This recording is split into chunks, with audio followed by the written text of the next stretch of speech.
थे, कभी कभी वो थोड़ा सा महंगा भी होता, तो भी जितना दूर हम जाएंगे, सामान लेकर आएंगे, रिक्शा का किराया देंगे, उतने से और टाइम हमारा जाएगा, उतने से अच्छा है कि हम लोग आसपास से ले लें, राइट। तो ये फैक्टर्स है रिटेल बिजनेस में जो कि इम्पोर्टेंट है। तो normally irrespective of the geographical area, retail business में कुछ चीजें हैं जो ध्यान देने लायक होती है।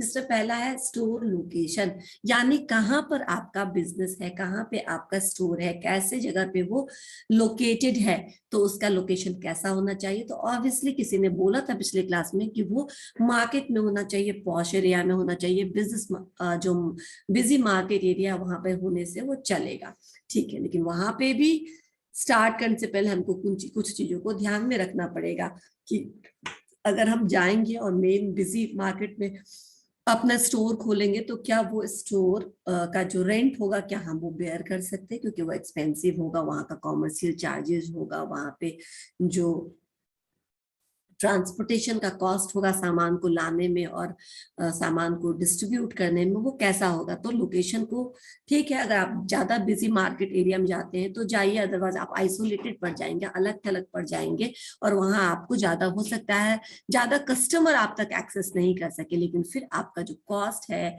जो लीज है, वो रेंट एग्रीमेंट है, वो भी आपका अफेक्टेड होगा, वो भी बढ़ जाएगा, राइट, है ना।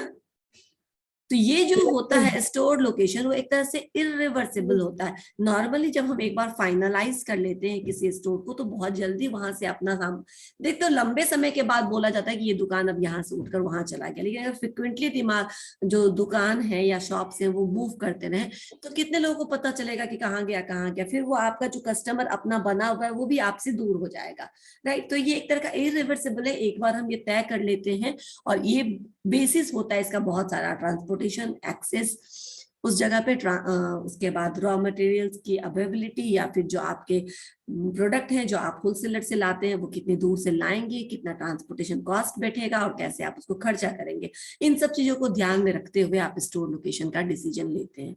दूसरा फैक्टर जो इफेक्टिव फैक्टर होता है रिटेल मार्केटिंग में, वो है स्टोर एम्बियंस। क्या आपका स्टोर का एम्बियंस कैसा है, क्योंकि आजकल लोग सिर्फ शॉपिंग करने के लिए नहीं जाते। कई बार आप विंडो शॉपिंग सुनते होंगे, राइट। विंडो शॉपिंग मतलब क्या, लोग खरीदने के पर्पज से दुकान नहीं जाते हैं, किसी भी जगह नहीं जाते। वो क्यों जाते हैं, जस्ट कि देखने के लिए क्या क्या नया है, क्या ट्रेंड है, क्या बिक रहा है, ये बस आप देखने के लिए जाते हैं। हेलो, क्लास में, ठीक है, दो, ओके। तो आप क्या करते हैं, आप स्टोर एम्बियंस बहुत इंपॉर्टेंट हो जाता है। एम्बियंस मतलब ओवरऑल जो आपका एक्सपीरियंस होगा शॉपिंग का वो अच्छा होना चाहिए। आप विंडो शॉपिंग के लिए भी जाइए तो ठीक है, इतना अच्छा उनका विजुअल मर्केंडाइजिंग है, इतना अच्छा से उन्होंने स्टोर को अरेंज कर रखा है कि अगर आपको कुछ दिख गया और आपको अच्छा लग गया तो आप ले लेते हैं। जरूरी नहीं है कि आप खरीदने के लिए जाए तभी आप खरीदें, आप बिना खरीदने के लिए भी जाते हैं तब भी उसका जो लेआउट होता है वो इस तरह का होता है कि आप ले आते हैं। All depends upon ambience. किसी जगह पे जाओ तुम्हें खाने का मन नहीं है, लेकिन इतना अच्छा अच्छा पोस्टर लगा होता है, इतना अच्छा अच्छा उनका रेसिपी का नाम लिखा होता है कि मुंह में पानी आ लगता है, इसको टेस्ट करके देखते हैं, राइट। लेकिन बहुत सारे जगह पे क्या होता है, मक्खी भिनक रहा है, गंदा है आसपास में। मैं दिल्ली में एक जगह पे रहती थी, ठीक है, मैं दिल्ली में एक जगह पे रहती थी जहाँ पे मैंने पहली बार देखा तो वो जो मूवेबल वैन होता है ना, फूड वैन, ठीक है ना। मैंने वो मेरे घर के पास था, मैं सुनती थी फूड वैन में बहुत अच्छा खाना मिलता है, मतलब जो भी जंक फूड, और बहुत इकोनॉमिक प्राइस पे मिलता है। मैंने सोचा था, मेरे घर से बस वो 15-20 कदम की दूरी पर था वो फूड वैन, बहुत दूर नहीं था। मैं उसको ऑफिस आते जाते रास्ते में देखती थी। माई इट, मैं 3 साढ़े 3 साल वहां रही, लेकिन मैं एक दिन भी वहां खा नहीं पाई। क्यों नहीं खा पाई, क्योंकि उसके आसपास इतनी गंदगी थी कि मुझे रुकना ही का मन नहीं होता था वहां पे, कभी मन नहीं होता था। मैं ऐसा नहीं है कि मैं फुटपाथ पे नहीं खाती हूँ, मैं ठेले वाले से नहीं लेती हूँ, पर वो भी थोड़ा साफ सुथरा रखता है। उसके आसपास इतनी गंदगी थी उस वैन के आसपास, तो मेरा कभी रुकने का मन नहीं किया। तो क्या हो गया, वो इकोनॉमिक रेंज में था, वो अच्छा जंक फूड टेस्टी भी बनाता होगा, मैंने तो कभी टेस्ट ही नहीं किया तो मुझे नहीं मालूम। लोग बोलते हैं कि वो ऐसा होता था, लेकिन मैं सोचती थी कि मुझे मौका मिलेगा तो मैं खाऊंगी, लेकिन मौका मिला, लेकिन मैं कभी वहां पे खड़ी नहीं हुई, क्योंकि वहां का एम्बियंस जो था बहुत गंदा था, बिल्कुल हाइजीनिक नहीं था। आसपास में बहुत गंदा मुझे लगता था, नाला और बहुत कूड़ा कचरा रहता था वहां पे। तो बिल्कुल मुझे वहां पे 1 मिनट भी रुकना बर्दाश्त नहीं था। तो ये एम्बियंस होता है जो आपके कस्टमर को कभी कभी 3 साल के बाद भी एक भी मौका आपको उसने नहीं दिया कि आप उसको सर्विस दे सके या आपका सामान वो यूज कर सके। Right, ambience matters. और आजकल तो ज्यादा ही, क्योंकि जब हम घूमने जाते हैं, बहुत बार शॉपिंग संडे बिताने के लिए भी जाते हैं, चलो घूम के आते हैं, कुछ मिल गया तो ले लेंगे, नहीं तो घूम फिर के आ जाएंगे। ऐसे में इस तरीके में एम्बियंस ज्यादा, और ऑर्गेनाइज्ड रिटेल के लिए बहुत इंपॉर्टेंट है कि आपका जो शॉप है, आपका जो स्टोर है, वो क्या हो, एक तरह से उसमें एक स्टैंडर्ड को मेंटेन किया जाए और अच्छा एम्बियंस देने की वो कोशिश करे। तो बहुत सारे चेन जो होते हैं, पिज्जा हट है, डोमिनोज है, सब में देखते हो लगभग एक तरह का इंटीरियर होता है और अच्छा एम्बियंस देने की कोशिश की जाती है। राइट, नेक्स्ट आते हैं वेराइटी, यानी कि एक और फैक्टर है जो रिटेल बिजनेस को इन्फ्लुएंस। ये हम रिटेल बिजनेस के लिए कौन कौन से इंपॉर्टेंट फैक्टर्स हैं ये देख रहे हैं। तो और क्या एक फैक्टर है जो रिटेल बिजनेस के लिए इंपॉर्टेंट है, वैरायटी, यानी कि आप कितना अलग अलग तरह का आपका जो प्रोडक्ट रेंज है, जो आपका प्रोडक्ट फैमिली है, वो कितना अलग अलग तरह का आप प्रोडक्ट रखे हुए हैं। अगर वैरायटी ऑफ गुड्स है, लेटेस्ट डिमांड में जो चीजें हैं वो आपके पास अवेलेबल है, तो कस्टमर आपके पास आएंगे। देखते हो कुछ एक दुकान में लोग बाहर से बोल रहे हैं इसमें कुछ नहीं रखता, मत जाओ। राइट, आप जाएंगे 2 3 4 प्रोडक्ट पूछेंगे ये है ये है।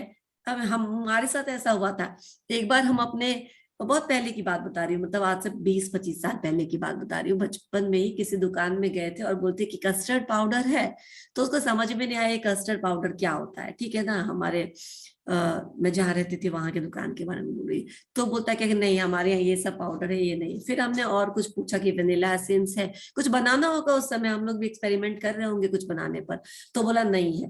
तो फिर मेरे साथ जो मेरी दूसरी बहन थी वो बोलती कि ताला है, तो बोलता हाँ है, तो बोलते दुकान पे लगा लीजिए। राइट, जब कुछ रखा ही नहीं है तो दुकान क्यों रखा है, ताला लगा लीजिए, बंद कर दीजिए।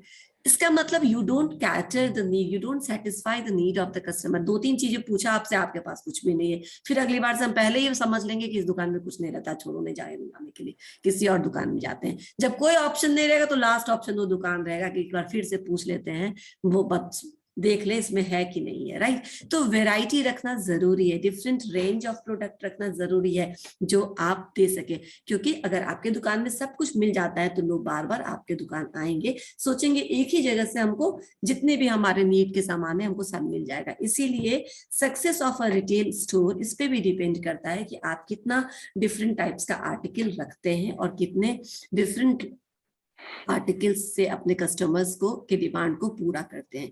यानी कि वेरिएबल रेंज, और बहुत सारा रेंज होता है एक प्रोडक्ट में, बहुत सारा चीज रेंज होता है जिसको आप ले सकते हैं। समझ में आया। अब है स्टोर लेआउट। लेआउट भी जरूरी है। लेआउट का मतलब मैंने बताया था आपको कि किस तरीके से आपने अपने गुड्स को अरेंज कर रखा है, किस तरीके से आपने डिस्प्ले कर रखा है, कितना नीट एंड टाइडी है, कितना क्लीन सराउंडिंग्स है, कितना घूमने फिरने के लिए जगह है उसके अंदर, कितने विंडोज है, सेल्फ है, ताकि आजकल जितना भी हमने पढ़ा है आपको हाइपर स्टोर। क्या हो गया Ditish, roll number 59, what's the problem, कुछ है, कुछ पूछना है, कुछ है? No ma'am. तो फिर आपने कैमरा भी ऑन नहीं किया हुआ है, आप बैठे भी हैं इसी तरह से और वहां से आवाज भी आ रही है हंसने की, यानी आप क्लास में नहीं है तो चले जाइए, जो लोग हैं उनको पढ़ने दीजिए। ओके है मैम। ओके। तो अभी मैं बता रही थी कि स्टोर लेआउट, लेआउट का मतलब होता है डिजाइन, किस तरीके से आपने अपने दुकान में सामान को डिस्प्ले कर रखा है, अरेंज कर रखा है, कितना कन्वीनियंटली आपके कस्टमर आपके सामान तक पहुंच पाते हैं। When we talk about convenience store, when we talk about in and out store, in and out store आप बहुत सारे पेट्रोल पंप पे दिखते हैं, जाइए उठाइए आ जाइए, ठीक है, उठाइए आ जाइए मतलब पेमेंट करना पड़ता है, लेकिन आप अपनी जरूरत का सामान ले लीजिए और आ जाइए टाइप का, ठीक है ना। बहुत जगह आजकल आपको दुकानदार नहीं देता, बस तौलने वाला सामान तौल के देता है, नहीं तो आप खुद जाते हैं सेल्फ से अपना पैकेट उठाते हैं, जो लेना होता है, जितना छोटा बड़ा लेना होता है वो आप लेते हैं और आ जाते हैं। Hyper store, supermarket, convenience store, speciality store, इन सबके एग्जांपल्स हैं। तो यहाँ पे अगर आपका सेल्फ डिस्प्ले जो है, आपका जो सामान का डिस्प्ले है, प्रदर्शन है, वो अगर काफी विविड नहीं रहा, विजुअल नहीं रहा, बहुत छिपा छिपा के सामान रखा है, तो क्या कस्टमर आसानी से सामान तक पहुंच पाएगा? नहीं। फिर दो तीन लेन के बीच, दो तीन जो रो है सामान का उसके बीच में प्रॉपर लेन होना चाहिए, घूमने फिरने के लिए, मूव करने के लिए एशले होना चाहिए, जहां पे वो अपना ट्रॉली भी घुमा फिरा सके सामान लेने वाला, राइट। तो ये स्टोर लेआउट कहलाता है। इसी लेआउट पे बेस्ड होता है अलग अलग डिपार्टमेंट। जब बहुत बड़ा स्टोर होता है तो वो अपने डिपार्टमेंट्स को अलग कर लेता है। स्टोर्स मतलब ग्रोसरी का अलग डिपार्टमेंट, स्टेशनरी का अलग, कपड़ों का अलग, उसमें भी डिफरेंट सेक्शंस। जितना बड़ा होगा वो शॉप स्टोर, उतना ज्यादा उसका जो लेआउट होगा वो बड़ा होगा और सिंपल होगा, आसानी से कस्टमर रीच कर सकेगा उस जगह को। इससे क्या होता है, तो दुकान का परफॉर्मेंस भी अच्छा होता है, लोग सामान भी ज्यादा लेते हैं, और एम्प्लॉयज की जो प्रोडक्टिविटी है वो भी बढ़ती है, ताकि वो सिर्फ उसको हर एक कस्टमर को असिस्ट नहीं करना पड़ता, कस्टमर खुद ही अपने सामान ले लेता है। कहीं कहीं पे उसको हेल्प करने की जरूरत पड़ती है तो वो अपने दूसरे काम को ज्यादा अच्छे से देख सकता है, क्या है नहीं है, कौन सा चीज ऑर्डर करना है, कौन सा चीज इन्वेंट्री से खत्म हो गया, कौन सा मंगाना है, ऑल दोज थिंग्स, राइट। ये हम स्टोर मैनेजर के रोल्स में भी पढ़ेंगे, ठीक है। This a store which is properly manage attracts customer. तो अगर अच्छे तरीके से आपका स्टोर मैनेज है, वेल इक्विप्ड है, तो क्या होगा, आपके कस्टमर्स ज्यादा आएंगे। Demographic factors. अब डेमोग्राफिक का मतलब मैंने क्या बताया था, कौन मुझे बता सकता है, what do you mean by demographic term. मैंने ज्योग्राफिक बोला था, जो एरिया वाइज डिफरेंशिएटेड होता है उसको ज्योग्राफिकल बोलते हैं। तो ज्योग्राफिकल तो हो गया कि ट्रांसपोर्टेशन एरिया से कनेक्टेड होना चाहिए, मार्केट एरिया से उसका कुछ ना कुछ होना चाहिए, आइसोलेटेड नहीं होना चाहिए, जो मार्केट प्लेस है वो नियर बाई होना चाहिए, जो आप सामान होलसेलर से लाते हैं वो भी बहुत दूर नहीं होना चाहिए, अदरवाइज आपका ट्रांसपोर्टेशन कॉस्ट एक्सीड कर जाएगा। These are the geographical factors जो हमको स्टोर लोकेशन में हेल्प करता है। डेमोग्राफिक फैक्टर्स क्या क्या हो सकता है, कोई बताएगा? क्या हम डेमोग्राफी में पढ़ते हैं, anybody? Ma'am study of population. बिल्कुल सही, स्टडी ऑफ पॉपुलेशन को हम डेमोग्राफी बोलते हैं। अब स्टडी ऑफ पॉपुलेशन इसने एक लाइन में बोल दिया। अब आप इसको समझ लीजिए कि लोगों के बिहेवियर के बारे में, फैमिली स्ट्रक्चर के बारे में, फैमिली उसके इंडिविजुअल लोगों के लाइफ स्टाइल के बारे में, कंज्यूमर के कंजम्पशन पैटर्न के बारे में, कंज्यूमर के इनकम ग्रुप के बारे में, जब हम इन सब चीजों के बारे में स्टडी करते हैं तो उसको डेमोग्राफिक स्टडी बोलते हैं, डेमोग्राफिक फैक्टर्स बोलते हैं। समझ में आया? जैसे कि किसी एरिया में जो लोग हैं वो कितने पढ़े लिखे लोग हैं, क्या उनके यहाँ दोनों स्पाउस, यानी कि स्पाउस जो है यानी हस्बैंड वाइफ दोनों वर्किंग है। जहां पे दोनों वर्किंग है वहां पे ज्यादातर क्या होता है, easy to ready to made foods ज्यादा आते हैं, पैकेज्ड फूड ज्यादा आते हैं, क्योंकि ज्यादा टाइम नहीं होता है बहुत एक्सटेंसिव खाना बनाने का, या फिर वो सारी चीजों पे वो ज्यादा खर्चा करते हैं जो उनके हाउस होल्ड काम को ईजी बना देता है, आसानी से कर देता है, राइट, जो बहुत ज्यादा उनको मुश्किल ना दे। तो वैसे जगह पे आप जाइए, ऑटोमेटिक पोछा वाला मशीन जो आया है, देखते हो आजकल रिमोट से ऐसे से पोछा लग जाता है, आपका बिकेगा। लेकिन जहाँ पे हमेशा लोग खाली ही बैठा वहां पे क्यों बिकेगा? समझ में आया? जहाँ पे इलेक्ट्रिसिटी नहीं रहती है वहां पे क्यों बिकेगा, राइट। जनरेटर चला चला के वो पोछा तो नहीं लगाएंगे अपने घर पे। समझ में आया? तो ये कंजम्पशन पैटर्न, वहां का क्या क्या अवेलेबल चीजें हैं उसके उस बेसिस पर डिपेंड करता है। उस तरह हैबिट ऑफ पीपल क्या है, क्या उनके वहां के लोगों का क्या आदत होता है, किस तरीके का उनका कंजम्पशन, किस तरह के प्रोडक्ट को वो कंज्यूम करते हैं।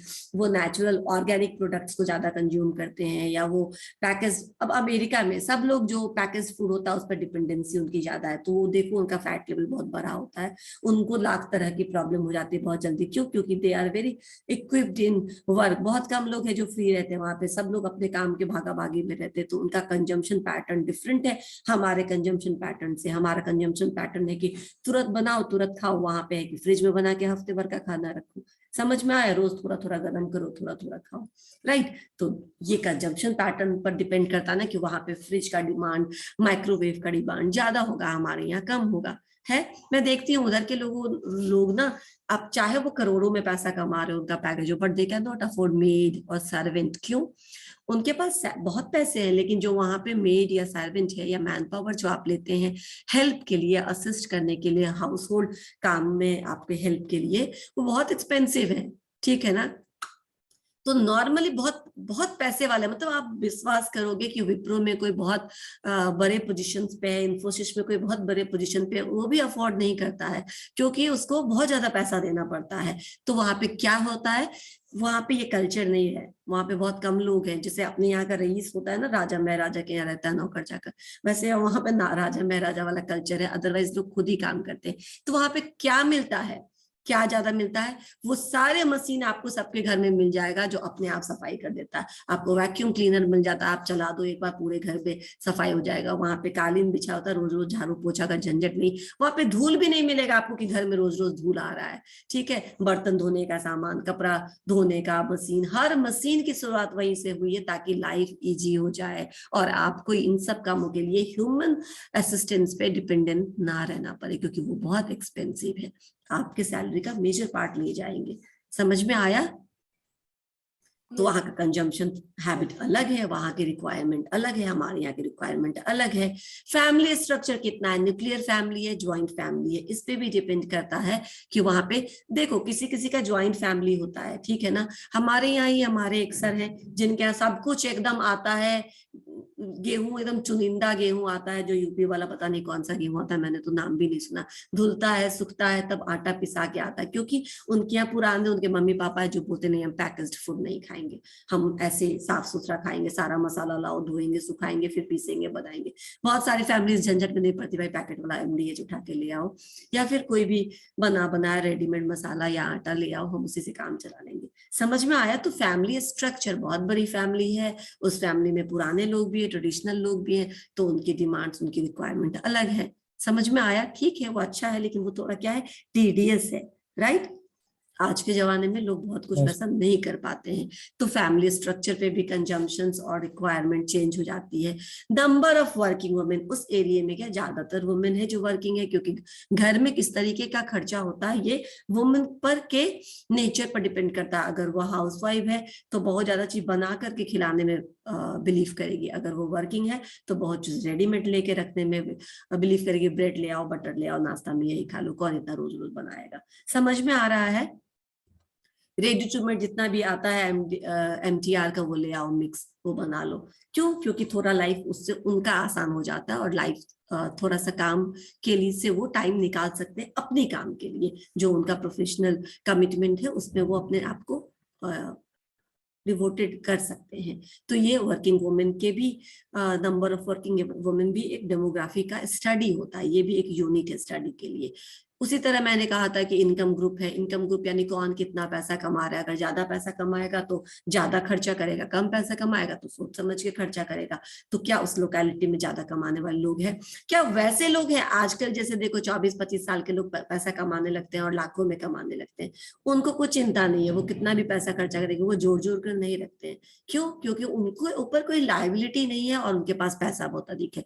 सिमिलरली एक दूसरा सिनेरियो जहाँ पे पैसा लिमिटेड है और लायबिलिटी बहुत ज्यादा है, तो वो खर्चने से पहले सोचेंगे। तो एक कंजम्पशन और इनकम ग्रुप भी बहुत बड़ा होता है, जहां पे आप किस तरीके का प्रोडक्ट या सर्विसेज दीजिएगा ये डिसाइड करने में मदद करता है। तो डेमोग्राफिक फैक्टर्स इंपॉर्टेंट फैक्टर्स है बिफोर टेकिंग एनी डिसीजन कि हम स्टोर किस प्रोडक्ट सर्विस का स्टोर वहां पे देंगे और वहां पे हमारा सक्सेसफुली रन होगा या नहीं होगा। समझ में आया? डेमोग्राफी मैंने अभी तक बताया आपको, इसके अंदर क्या क्या आ जाता है। Yes ma'am. ठीक है, add on services, add on classes की तरह, ठीक है ना। मेन तो मेन है ही। अब आप लोग को एड ऑन थोड़ा एक्स्ट्रा लग रहा है, लेकिन we are more interested on extra. Extra क्या मिलेगा, ठीक है ना। इसीलिए आपके प्रचार में आता है with extra cheese burst pizza, right, है ना, विद एक्स्ट्रा फलाना।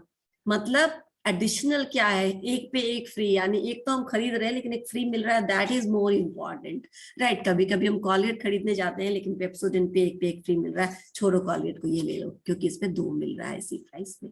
समझ में आया? तो we are more interested in add ons, we are more interested on extra. क्या है? तो आप सर्विसेज में क्या एक्स्ट्रा दे सकते हैं, क्या प्रोवाइड करा सकते हैं। ऑब्वियसली जो आप फ्री गिफ्ट्स देते हैं, फ्री बीज देते हैं, जो आप डिस्काउंट्स कूपन देते हैं। जाइए आप रिलायंस ट्रेंड पे कुछ खरीदने, वो 500 रुपए का दे देगा कि अगले महीने के 1000 रुपए के शॉपिंग पे या 2000 के शॉपिंग पे आपको ये 500 रुपए, यार अगले महीने करने आना पड़ेगा, इसका मतलब, ठीक है। कई बार हम ये ले लेते हैं कि चलो मगर मौका मिला तो चले जाएंगे, नहीं तो वो इनवैलिड हो जाता है। लेकिन ये क्या, ये आपको अट्रैक्ट करने का एक तरीका है कि आप अगले महीने भी आइए और आप 1500 का सामान लीजिएगा तो आपको 1000 ही रुपया देना पड़ेगा। अगर जरूरत है तो आप जरूर जाएंगे, कई लोग जरूरत नहीं होता तब भी चले जाते, जस्ट वो कूपन रिडीम करने के लिए। समझ में आया? ऐसे फंसे तो फिर फंसे रह जाएंगे आजकल के मार्केटिंग स्ट्रेटेजीज पे। ठीक है, ये फंसाने का ही तरीका है। मैंने कहीं पढ़ा था, इस बीच में ही पढ़ा है कहीं पर, और वो बहुत बिल्कुल सही है कि you are getting nothing for free. ठीक है ना, आप कुछ भी फ्री में आपको नहीं मिलता। नेटफ्लिक्स है, अगर वो फ्री में मिल रहा है तो वो बिल्कुल, वो अगर आपको 499 में मिल रहा है तो वो फ्री नहीं है। मैंने यही चीज पढ़ा था कहीं पे। वो आपसे क्या ले रहा है? आपका टाइम ले रहा है। ठीक है ना, आप 3-3 घंटा 6-6 घंटा वेब सीरीज को देखने में दे देते हो, राइट? समझ में आया? अगर मैम आपको जियो मोबाइल, यस जियो या फिर रिलायंस फ्री में दे रहा था, एक बार मुझे याद है, वो फ्री में 2 फोन लेने पर 6 महीने तक का फ्री टॉक टाइम दे रहा था। आप फ्री में बातें करते, लेकिन वो आपका टाइम कंज्यूम कर रहा है यस ना? ठीक है, तो कुछ फ्री में नहीं आता, और जब कुछ फ्री में आता है तो एक गोल्डन लाइन है कि when you get something for free then that time you are the product yourself. आप ही प्रोडक्ट हो जाते हैं। समझ में आया? यस Yes, फिर मैम, ma'am. आपको प्रोडक्ट लोग बन प्रोडक्ट जाता की है। तरह यूज करने लगते हैं, इसीलिए कुछ फ्री में नहीं आता। कुछ भी अगर आपको नेट फ्री में मिल रहा है तो जरूर उसके क्या चस्का है, वही अंग्रेजों वाला चस्का। ठीक है ना, फ्री में चाय पिलाओ, जब जहां बैठो चाय पिलाओ। क्यों चाय पिलाओ? ताकि इनको आदत लगे। और चाय की खेती कहाँ होती है? हमारे यहाँ होती है। चाय का बिजनेस कौन करता है? ये ब्रिटिशर्स करते हैं। फ्री में चाय पिलाओ, 2 साल 3 साल फ्री में पिलाओ, उसके बाद बंद कर दो। तलब लग गई है, आदत लग गई है, अब क्या करेंगे?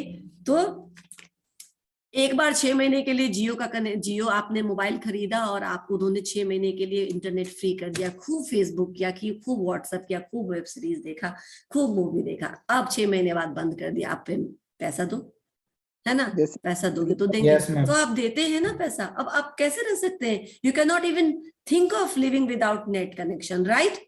आप पैसा देके अब ले रहे हैं। एड ऑन, ये जो एड ऑन है ये एक तरह का माया जाल है जो आपको अपने अंदर लिपेट के रखता है कि आप निकलो मत, हमारे यहाँ अटके रहो, हमारे यहाँ फंसे रहो। एक बार आगे हमारे ट्रैक में तो रहो। लेकिन रिटेल का जो मंत्र है वो तो यही है। रिटेल बिजनेस तो ऐसे ही चलता है कि आप एडिशनल क्या देते हैं, क्या एक्स्ट्रा सर्विसेज प्रोवाइड करते हैं। अदरवाइज तो वो किसी को भी फोन करके बोलेंगे ये मुझे दे देना, उसका मिल जाएगा। तो क्या फिनेंसिंग फैसिलिटीज का मतलब समझे? जब आप जाते हो क्रोम स्टोर में, जब आप जाते हो किसी बहुत बड़े स्टोर से कुछ लाते हो, तो वो आप चले जाओ यहाँ पे जो आदित्य विजन है, आपको आसानी से वो दे देगा। क्या दे देगा? EMI का सुविधा दे देगा, है ना? अच्छा, पैसा Yes. नहीं है, कोई बात नहीं भैया, आप ले जाइए 50,000 का सामान, ठीक है ना? आप जियो हमको क्रेडिट 5 महीने में दे दीजिएगा, राइट? आपको वो इंस्टॉलमेंट में EMI में बना देता है। फिनेंसिंग फैसिलिटी दे दिया, ले लिया आपने सामान, ठीक है। आपको फ्री डिलीवरी दे दिया, आपके घर तक फ्री में पहुंचा देंगे, आपके घर पे पहुंच जाएगा। जो लेना है ऑर्डर कर दीजिए, हम आपके घर पे पहुंचा देंगे। वो भी एक सुविधा हो गया, वो भी आपके पास एड ऑन सर्विसेज हो गया। बहुत सारे छोटे मोटे दुकानदार भी अब उनके देखा देखी सर्वाइवल के लिए बोलने लगते हैं कि हम आपके घर पे पहुंचा दे देंगे, हमको नंबर दे दीजिए या हमारा नंबर टेक्नीशियन रखिए। फ्री में। हाँ, टेक्नीशियन नहीं, मैं तो किराना दुकान की बात कर रही हूँ, जो एक वेल एस्टैब्लिश्ड ऑर्गेनाइज्ड कन्वीनियंस या सुपर स्टोर है, वो तो देते ही हैं आपको घर पे पहुंचाने का सुविधा। अब ये इतना कॉमन हो गया है कि आपको जो छोटे मोटे आपके मोहल्ले के किराना दुकान है, मॉम एंड पॉप शॉप्स है, वो भी आपको बोलते हैं कि भाई ये नंबर हमारा रख लीजिए, आप जब बोलिएगा आपके घर पे हम पहुंचा देंगे। क्यों? क्योंकि उनका कॉम्पिटिटर ये काम कर रहा है ना, तो उनको भी करना पड़ेगा। इसलिए उनको 1-2 हेल्पर बढ़ाना पड़ गया ताकि आपके घर पे वो सामान बेच सके। आफ्टर सेल सर्विसेज, जितने भी इलेक्ट्रॉनिक गैजेट्स है उसमें आफ्टर 1 महीने तक या 1 साल तक या 6 महीने तक फ्री सर्विसेज दिया जाता है। गारंटी वारंटी के साथ आपको सामान दी जाती है, इस पे लिखा होता है फ्री सर्विसेज। माइंड इट, जैसे ही 6 महीना बीतेगा तभी उस सामान में कुछ ना कुछ प्रॉब्लम आएगा, उससे पहले कोई Yes, ma'am. प्रॉब्लम नहीं आएगा। ठीक है, लेकिन सामान वो बीतते ही आ जाएगा जब आपका पैसा खर्चा होने का टाइम होगा। लेकिन वो देता है, वो इसलिए देता है कि आप ले जाए, 6 महीने तक सारी सुविधा फ्री है, हम सामान रिप्लेस कर देंगे। अगर वो गारंटी में रहेगा तो वारंटी में रहेगा, तो सर्विसेज आपको फ्री में दे देंगे। समझ में आया? ये आफ्टर सेल्स सर्विसेज है। कितनी जल्दी आप टेक्नीशियन प्रोवाइड करा देते हो। ये भी एक होता है, सैमसंग में या किसी एक ब्रांड में फोन करते रहो, वो 4 बार फोन करोगे तो आपको टेक्नीशियन पहुंचाएगा। LG का मेरा एक्सपीरियंस, बिल्कुल सुबह में फोन किया, 3 घंटे बाद टेक्नीशियन आ गया। ठीक है, मैंने इतनी जल्दी कर दिया, ठीक, मुझे यकीन नहीं हो रहा कि आप इतनी जल्दी आ गए। तो मुझे नहीं, घूमते ही रहता इधर उधर ही, तुरंत भेज देते हैं वो टेक्नीशियन, वो तुरंत भेज देते हैं, आपको फोन करके तुरंत आ जाएंगे। इसलिए तो मैम नाम भी है लाइफ एंड गुड्स। नहीं, LG का नाम ये नाम नहीं है, लाइफ इन गुड्स नहीं है। अब इसका सही नाम क्या है वो आप पता करके लाएंगे, मुझे अभी भी मालूम है, लेकिन आप पता करके आएंगे। बहुत लाइफ एंड लोग, Life is नो ये नहीं है, नहीं है ये नाम। बहुत लोग LG Life. का full form life is good समझता है, लेकिन ये नहीं है। क्या है? क्या है इसका फुल फॉर्म, जल्दी बताओ, कौन बता सकता है? अभी किसी को पता है, इसीलिए मैं, अच्छा क्या तुमने इस तरह बोल देना चाहिए तो सबका डाउट क्लियर होता है। LG is not life is Life's good, good. No, Life's not no, no no, लेड्सटन गोल्ड स्टार, देख लो एक बार, गूगल कर लो आप LG का, ये है, स्टार देखो नाम है मैम, लकी गोल्ड स्टार। मिल गया, लकी गोल्ड यस स्टार, ये नाम है। अब पूरे क्लास को पता चला है। लाइफ एंड गुड्स क्यों लिखता है मैम? वो उसका टैगलाइन है, वो उसका पंच लाइन है, जैसे BPL लिखता है believe in the best, right? Yes, ma'am. Lucky तो gold. वैसे है, लेकिन lucky gold star is the full form of LG। बहुत को कंफ्यूजन होता है। अच्छा क्या तुमने कौशल जो ये गलती कर दी क्लास में और सबका कंफ्यूजन दूर हो गया। It's not life is good, वो उसका टैग लाइन है, ठीक है? सो इसका फुल फॉर्म है Yes. लकी गोल्ड स्टार, ठीक है? तो ये क्या हो गया, ये हम लोग आए एड ऑन सर्विसेज पे। तो वो ये एड ऑन है ना, ये ठीक है, मुझे LG का सामान ले लेते हैं, कुछ भी प्रॉब्लम होगा जल्दी से टेक्नीशियन आ जाता है। फ्री गिफ्ट रैपिंग, वो आपको बोलता है थोड़ा एडिशनल गिफ्ट रैप कर दो फ्री में, कुछ पैसे नहीं लेगा गिफ्ट रैपिंग के, जो दूसरा आपसे 20, 25, 50 ले लेता है वो आपको फ्री में करके देता है। एंड लॉयल्टी प्रोग्राम्स, आपने कंट्री क्लब्स का नाम सुना है, जरूर सुना होगा, कंट्री क्लब्स। ये नाम सुने मैम, याद नहीं अच्छा है मैं वो। बताती हूँ, कंट्री क्लब्स होता है क्या, आप बहुत सारे मॉल में जाइएगा तो आपसे भरवाएगा, कोई बच्चा दौड़ के पीछे से आएगा, आपको एक कार्ड देगा, बोलेगा इसका फीडबैक फॉर्म भर दीजिए, आप कम से कम अपना नंबर दे दीजिए, बाकी कुछ मत दीजिए। उस नंबर पे वो फोन करते हैं, वो actually country lucky club draw क्या में है, जिसका नाम आता है कंट्री मैम। क्लब, हाँ वो बुलाएंगे कि आपका लकी ड्रॉ में नाम आएगा तो हम आपको ये प्राइस देंगे, सब कहानी है उनकी, कुछ नहीं है। वो आपको एक मेंबरशिप प्लान प्रपोज करते हैं। कंट्री क्लब क्या होता है, टूर एंड टूरिज्म का एक ब्रांड है जो आपको हर जगह, जिसका होटल है और आपको वो ले जाता है घुमा फिरा के, जैसे ना थॉम्सन्स है, कुक एंड थॉम्सन से कुछ है, ठीक है? बहुत सारे ऐसे लोग हैं जो ट्रैवलिंग में अपना बिजनेस कर रहे हैं, जो ट्रैवल कराते हैं लोगों को, और उसके बदले में क्या लेते हैं, थॉम्सन एंड कुक है मेरे ख्याल से नाम उस कंपनी का, राइट? तो ऐसे इसी तरह कंट्री क्लब है, ये क्या करता है, आपको दे देता है एक प्लान।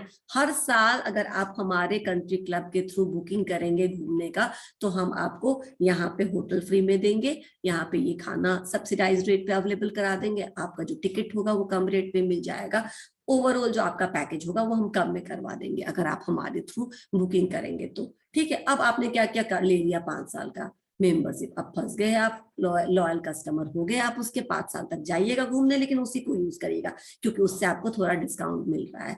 हो सकता है अगर आप दूसरा प्लानिंग करें तो उससे सस्ता हो जाए, लेकिन अब तो आपने प्लान ले लिया है, लॉयल्टी प्रोग्राम्स, राइट? या फिर तनिष्क में जब हम जाते थे, एक अभी है या नहीं है मुझे नहीं पता, लेकिन एक टाइम जब मेरी नौकरी लगी थी तो मैं सोची कुछ खरीद लेती हूँ ऐसा चीज जो किसी को गिफ्ट करूँ तो थोड़ा लंबा चले। तो मैंने 2008 की बात कर रही हूँ, मैं तनिष्क से कुछ खरीदा था, तो वहां पर उन्होंने एक प्लान बना रखा था कि आप रोज 1000 जमा करिए, साल में 11 महीना आप इन्वेस्ट करिए, और 12वां महीना जितना आपने इन्वेस्ट किया है एक एक महीना, वो 12 महीना आपका अभी इंस्टॉलमेंट हम ही भरेंगे। इस तरह से आपका 12 महीने में कुछ एक ऐसा अमाउंट हो जाएगा जिस अमाउंट को आप कुछ सामान खरीदने में ले सकते हैं। समझ में आया? ये क्या हो गया, आपको फंसा लिया ना? क्या मैम ये तो मार्केटिंग स्ट्रेटजी है। Marketing strategy, loyalty program. अब लंबे समय तक आप उस तनिष्क ब्रांड से अब जुड़ फंसे गए रह ना, गए उसी में। आप जुड़ गए ना, यस। तो एक लॉयल्टी प्रोग्राम से इस तरीके का वो स्कीम निकालता है ताकि आप उसके कस्टमर लंबे समय तक, जब आदत लग जाएगी तनिष्क से खरीदने की तो आप बार बार तनिष्क में ही जाएंगे, कहीं और नहीं जाएंगे, है ना? ठीक है, तो ये सारी मार्केटिंग प्लान ही होता है, वो लॉयल्टी प्रोग्राम भी मार्केटिंग स्ट्रैटेजी का ही हिस्सा है, राइट? तो ये एड ऑन सर्विसेज, ये एक्स्ट्रा सर्विसेज हैं जो ऑर्गेनाइज्ड रिटेलर अपने कस्टमर्स को देता है ताकि वो ज्यादा, देखो सामान के पैसे के बदले में सामान, ये तो नॉर्मल ट्रांजेक्शंस हो गया, राइट? इससे कोई बहुत खुश नहीं होगा। तो कस्टमर हैप्पीनेस, कस्टमर सेटिस्फैक्शन तो पहला टर्म है मार्केटिंग का कि कस्टमर को सेटिस्फाई करो, लेकिन कस्टमर सेटिस्फैक्शन से बहुत बड़ा एक वो थॉट है कस्टमर डिलाइट, यानी कस्टमर कितना खुश रहेगा। तो वो खुश कब रहेगा, जब पैसा देगा और सामान दोगे तो सेटिस्फैक्शन है ना। अगर तुम्हारा काम अच्छे से, तुम्हारा सामान अच्छे से हमारे यहाँ काम कर रहा है, 10 साल तक चला तुम्हारी दुकान से खरीदा हुआ product, we are highly satisfied, हम अगली बार तुम्हारे यहाँ ही परचेज करेंगे। लेकिन डिलाइट का मतलब क्या है, इसके यहाँ से सामान लोगे तो ये हर साल कुछ ना कुछ गिफ्ट भेजता है, ठीक है? या फिर इसका सामान कोई भी अगर गड़बड़ आई सामान में तो ये रिप्लेस कर देता है फ्री ऑफ कॉस्ट। ये हुआ ना, आपने एक्स्ट्रा आपको मिला ना, समझ में आया? ये कुछ आपको एक्स्ट्रा मिला, या फिर वो आपको हेवी डिस्काउंट दे रहा है, सेकंड परचेज में 50% का डिस्काउंट दे रहा है, इस बार आप फुल प्राइस पे सामान लीजिए, अगली बार वो 50% या 30% का डिस्काउंट देगा। एक्स्ट्रा डिलाइट ना, जाओगे, पिछली बार एक बार 50,000 का सामान लिया था तो 50,000 दिया था, अगली बार 50,000 का सामान लेने पे आपको 25,000 ही पे करना पड़ रहा है। अब आप एकदम कूदते हुए जाओगे, वाह कितना अच्छा आया, मजा आ गया ऐसे सामान लेने में। तो समझ में आ गया, these are add on services. Organised retail को ये कॉम्पिटिशन है और ये सब करना पड़ता है, ठीक है। देन है सोशियो कल्चरल एनवायरनमेंट। ऐसे ही सोशियो कल्चरल जो हमने वहां पे कवर किया था डेमोग्राफी में, ये भी एक्चुअली डेमोग्राफिक का ही पार्ट है कि कैसा सोशल और कल्चरल फैब्रिक है उस पर्टिकुलर सोसाइटी का जहां पे रिटेलर बिजनेस कर रहा है, क्योंकि रिटेलर को वहां के कल्चरल वैल्यूज के हिसाब से सामान बेचने पड़ते हैं, वहां के लोगों के मोरल के हिसाब से सामान बेचना पड़ता है, और आपका टाइमिंग भी उस तरीके से रखना पड़ता है जो वहां के लोगों के लिए एक्सेप्टेबल है। मैं बताती हूँ कि गणेश जी, महाराष्ट्र में गणेश उत्सव का बहुत ज्यादा महत्व है, ठीक है। नॉर्मली गणेश जी का जो सूर होता है ना, वो इस तरफ मुड़ा होता है, ठीक है। हाँ, लेकिन एक विदेशी आया, बोला यहाँ पे बहुत ज्यादा गणेश उत्सव के दौरान में बहुत सारी गणेश की मूर्तियां बिकती है, तो वो आया गणेश की मूर्तियां बेचने के लिए, राइट। लेकिन उसने गलती से ये रिसर्च नहीं किया था कि किस तरफ सूर मुड़ी जो होता है, ट्रंक जो होता है गणेश जी का, वो किस तरफ मुड़ा रहता है, राइट। तो उसने क्या किया, अलग डायरेक्शन में मोड़ दिया, राइट हैंड डायरेक्शन में मोड़ दिया। क्या हुआ, एक भी नहीं बिका, क्योंकि इसका भी एक इथिकल रीजन है, ठीक है ना, कि क्यों उनका उधर का मुड़ा है। एक दंत बोला जाता है, तो किधर का दांत रखना है, किधर का दांत आधा करना है, ये बहुत इंपॉर्टेंट चीजें हैं। अगर आपने ये सब चीज को, फॉरेनर है, उसने इतना माइन्यूटली नहीं देखा, वो आगे अपना प्रोडक्ट लेने, पूरा प्रोडक्ट उसको मार्केट से वापस ले जाना पड़ा, क्योंकि किसी ने नहीं खरीदा, क्योंकि वो उस जगह के कल्चरल वैल्यू को नहीं समझ पाया कि मूर्ति का कल्चरल इंपॉर्टेंस क्या है। समझ में आया? तो ये भी समझना जरूरी है, आप कोई मार्केट में बिजनेस कोई प्रोडक्ट लेके जाते हैं कि ये एक्सेप्टेबल होगा या नहीं होगा। क्लियर? Yes. चलिए ठीक है। अभी देखो ना, तुम्हारे फैब इंडिया के एक एडवर्टीजमेंट पे कितना बड़ा इशू हो गया था, नो बिंदी दो बिजनेस का, वो आ गया। क्यों? क्योंकि वो बोलते हैं कि अगर आप हमारे हिंदू फेस्टिवल से कनेक्ट नहीं करते और जश्न रिवाज नाम रखते हैं, दिवाली के टाइम में आप रखिए जश्न रिवाज, ईद के टाइम में कोई प्रॉब्लम नहीं है हमारे, लेकिन दिवाली के सेल को प्रमोट करना है तो कुछ ऐसा रखो, नाम भी लगे कि हमारा जैसा, हमारे जैसा है। फिर जो आपके मॉडल्स हैं वो थोड़े हिंदू लुक में लगने चाहिए, वो बिल्कुल लगते हैं दूसरे ही लुक में, ना बिंदी है ना कुछ है। मतलब ये एक बहुत ट्रेंड हुआ था, ये पता है ना आपको। फैब इंडिया पे बहुत ज्यादा ट्रोल किया गया था इस चीज को लेकर के, और उन्होंने शायद चेंज भी किया या फिर अपोलोजाइज भी किया बाद में। लेकिन ये क्या हुआ, ये आपने किसी के कल्चरल या वहां के सोशल फैब्रिक को हर्ट किया, तब तो ये बातें उठी ना। अगर आप नाम रख देते दिवाली जैसा तो क्या ही प्रॉब्लम था, लोग खुशी खुशी जाते और खरीदते, आपका ऐसे भी प्रीमियम प्रोडक्ट है, राइट। तो ये चीजें भी डिपेंड करता है, रिटेलर को इन सब चीजों को भी ध्यान में रखना पड़ता है। ओके, चलिए अब हम अटेंडेंस ले लेते हैं।